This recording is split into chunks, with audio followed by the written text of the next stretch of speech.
Hi, this is Happy Rich Mama.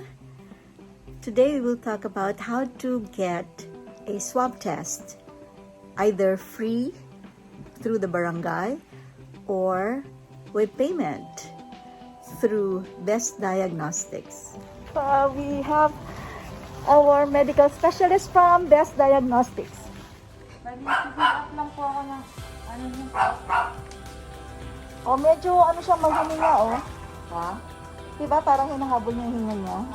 Ano? Meron siyang oxycan. Ginagamit mo ba? Yung nasa lata na panghinga, ilalagay mo sa bibig. Hindi mo ginamit, Tia? Ano ba yun? Yung Kanya lang? Oo. May nakakahinga ako. Nakakahinga ka naman. Sige.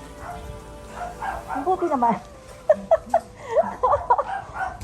Ipindot ka pa ng pindot. Hinihintay namin yung LGU. Pang third day na namin nag-aantay. So nagalit na yung mga anak ko. Sabi niya, Mama, tumawag na sila sa inyo. Lumalabas? Lumalabas? Ang alin? Tayo po. Siya. Siya, ang lumalabas. Sabi ko, wag lalabas Dito lang naman ako. Ay, ngayon hindi na. Kanina lang.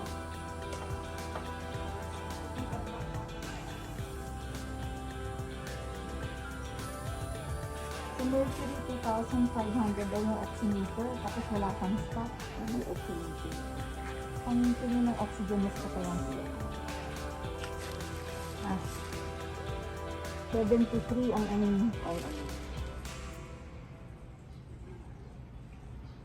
ang heartbeats per minute mo, Tia. 117/67 ang mo. BP mo. BP? Nahihilo na ako. Nahihilo ka? Oo. Okay lang ang BP mo Okay lang. Siguro nawawala-wala na kasi yung ano ko.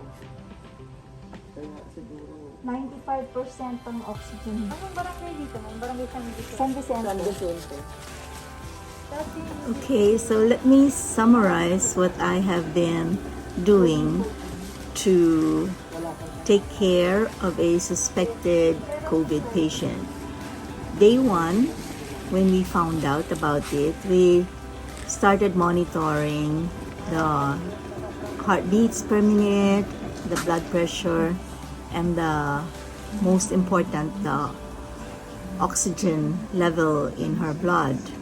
But I was just using my watch that I bought from Facebook. I asked Goya, our helper here at the house, to go to Daisy, our neighbor, to ask who to talk with in the barangay for a possible schedule for swab testing. So day one, Goya went to Daisy. Daisy gave the number of Kagawad Miko. So right there and then, I called him, I texted him.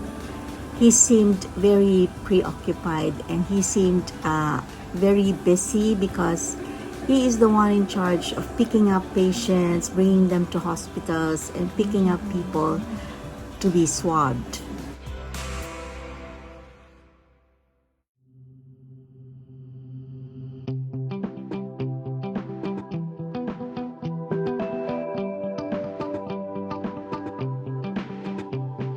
Result comes within 24 hours. Paano yan? Email mo na lang? Yes, yung sa binigay niyong email. Okay. Bali yung anak niyo po ba yung nag-post? Oo. Nasa Valerion. I decided to go to the chat Nainis na sila, group yung mga of anak ko. UP Bliss Ano family. daw sila, hati-hati We na have lang a sila, Facebook ipagawa page na. and Parang asked hindi na the nag-aalala president si Tia. of Saan siya the naman wala organization, Mr. Juan Moreno, and he was the one following up Nico, and Kagawad Nico would answer after he follows up.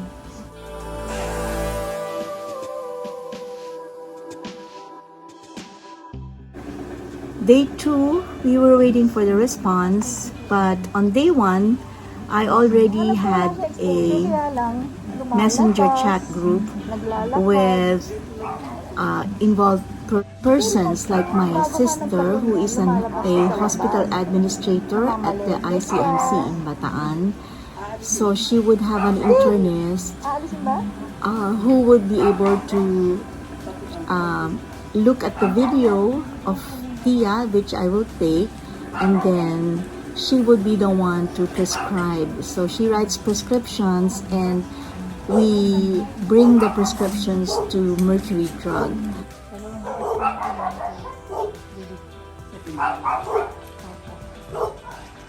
Sige lang, tingin na lang po sa taas. Hindi malalim po. Malay ko lang po para po ang gano'n. Okay. Wait lang mo. Kabila naman po. Relax lang po. Okay. Tapos na po. Sa bibig naman. Pangalan na naman. Nga pa po.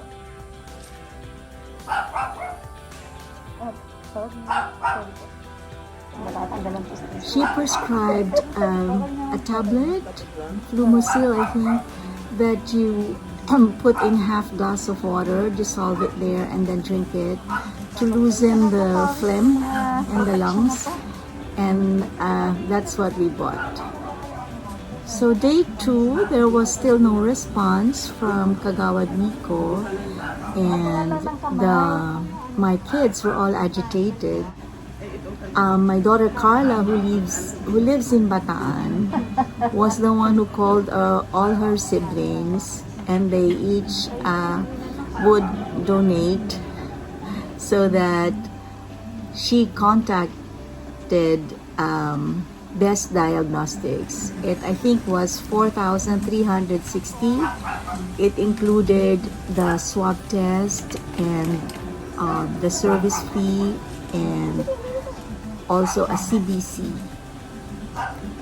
The swab test and CBC were taken by Mayan of Best Diagnostics on day 3 between 4 to 5 p.m.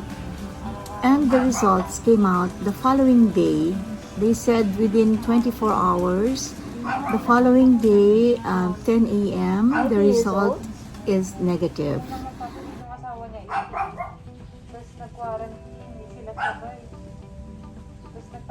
And at about 3 p.m., we got the result for the CBC, which is all quite normal.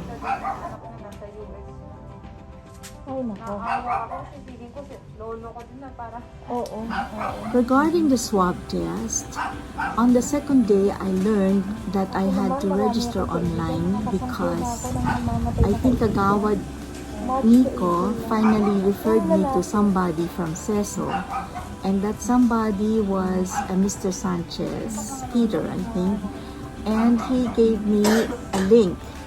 And from that link, I had to register both Tia and Goya.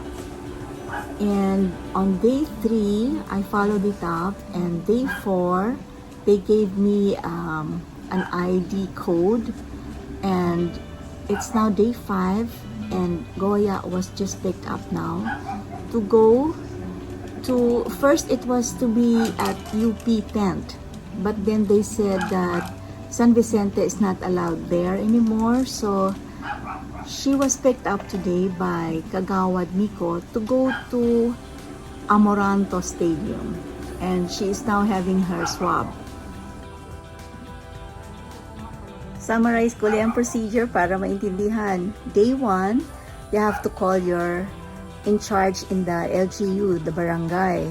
Sa amin, sa UP Bliss, si Kagawad Miko. And then, Day 2, finalo up ko. Wala pa din. Day 3, finalo up niya na sa CESO. Tinawagan niya si Peter Sanchez na nakipag-coordinate sa akin at sinabi niya na kailangan mag-register ako online. So, binigyan niya ako ng link. Day 3 na yon. So, Day 4, pinadala na sa akin yung ID code. Tapos day 5, sinundo na ni Kagawad Miko si Goya. Si Goya na lang kasi si Tia, day 2 nakuha na dahil binayad na lang ng mga anak ko sa Best Diagnostics. At ang cost niya ay 3,500 plus service fee. Kaya lang may CBC for 360. Lahat ang nagastos. Yon, that's the summary of how to have your swab test done.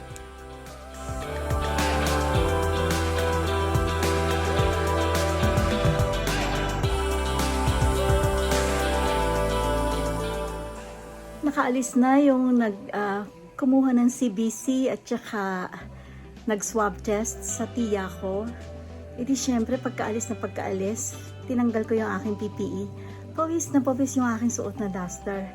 Syempre ligo muna bago makikihalubilo sa aking sweetheart na papagalitan ako pag hindi ako naligo. Sumisigaw kanina.